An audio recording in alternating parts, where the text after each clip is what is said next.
What is cryptocurrency? Are cryptocurrencies a good investment? Are Bitcoin, Ethereum and all the new digital money a new way to make transaction between people? Promoters of cryptocurrencies will tell you that cryptos are digital or virtual currencies that are secured by cryptography and that they are nearly impossible to counterfeit due to the use of blockchain technology. Using technological babble, crypto peddlers are resorting to the classic method of stage illusionists. They direct your concentration in a direction to make sure that you don't look where you may unveil their magic as being just an illusion. And, actually, the cryptos seem to be just that. A grand illusion. While as a social and spiritual phenomenon, the cryptocurrency craze appears to be a manifestation of our collective lack of spiritual value. A sign of our attachment to the material world and its myriad of illusions. Myriad of illusions. This expression resumes quite well the situation of the cryptocurrencies, since they do come by the thousands. By out-of-control thousands. For all of us, Bitcoin and many other cryptocurrencies like Ethereum or Cardano are part of a huge, oversized phenomenon that will have major impacts on our life, both at an individual level if one decides to acquire some cryptocurrencies, and from a collective point of view since cryptos of all kinds are actually taking more and more place in our global economy, bringing with them important instability risks.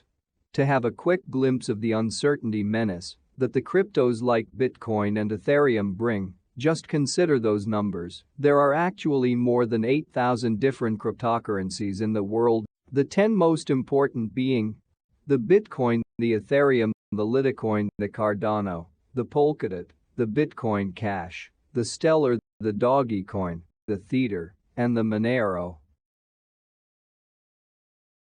To see the full list of all 8,000 cryptocurrencies, you'll need 800 lists of 10 items like this above list. To read the list of this 10 cryptos, it took 15 seconds. Since there are 8,000 different cryptos, to listen to a complete list of them, you would have to multiply those 15 seconds by 800. It would take more than 3 hours for you to listen to the full list of 8,000 cryptocurrencies. So, just by the overwhelming number of its different manifestations, the cryptocurrency phenomenon is something that evade our full perception and understanding. To appreciate more how the cryptocurrencies craze is out of range and put at risk the individual investors as well as the global society, consider that in comparison to the 8,000 cryptos now trading, there is only about 200 countries in the world, and that those countries only use around 160 national currencies. The proportion of existing cryptos compared to the official currencies in the world is therefore 50 cryptos for each national currency. The crypto rage with its 8,000 virtual notes is thus largely disproportionate with any real needs for alternative currencies. Definitely, the so-called cryptocurrencies aren't and will never be an alternative to currencies. They instead are just instruments in an illusory trading game that is hypnotizing small individual investors as well as major institutions. When we ignore the technological soporific speech of their promoters to consider what is their actual use, we are forced to conclude that cryptocurrencies are just elaborate digital gambling apparels in a planetary casino. And, even if all of these crypto games promise huge gains, just as roulette, baccarat, blackjack, craps, big wheeler slot machines, they are in reality all set to benefit their operators. Whatever their unsafe character and instability, the real problem revealed by the current crypto craze is that of our relationship as humans with material possessions and money. It is rare today that financial topics such as money, investments, trading or cryptocurrencies are discussed in terms of their spiritual implications.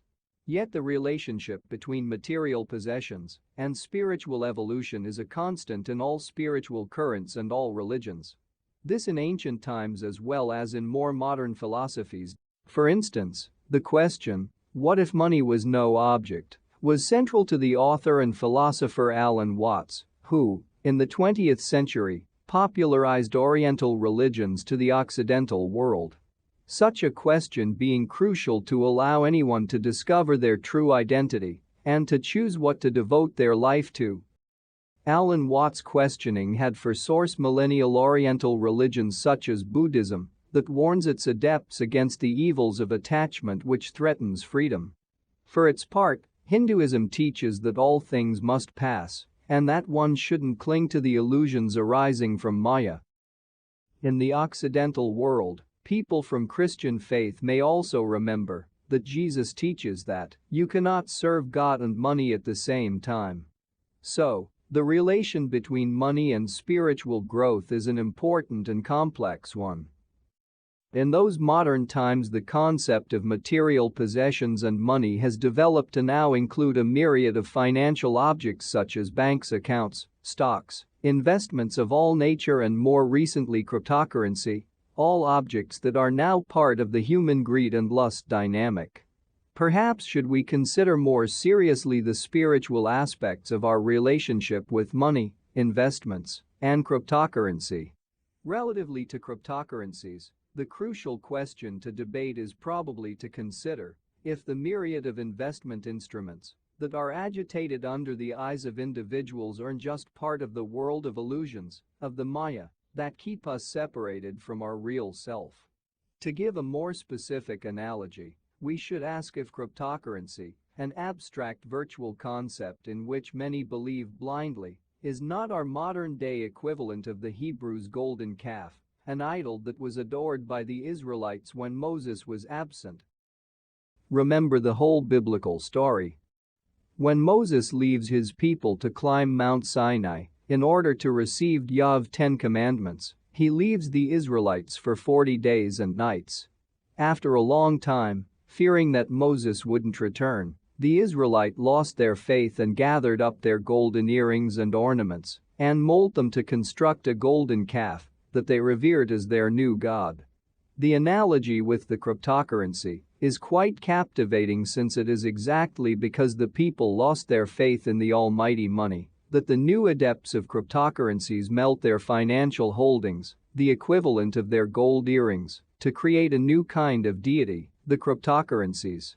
Will the fate of cryptocurrencies be to get destroyed like the illusory golden calf when Moses comes back from the mountain?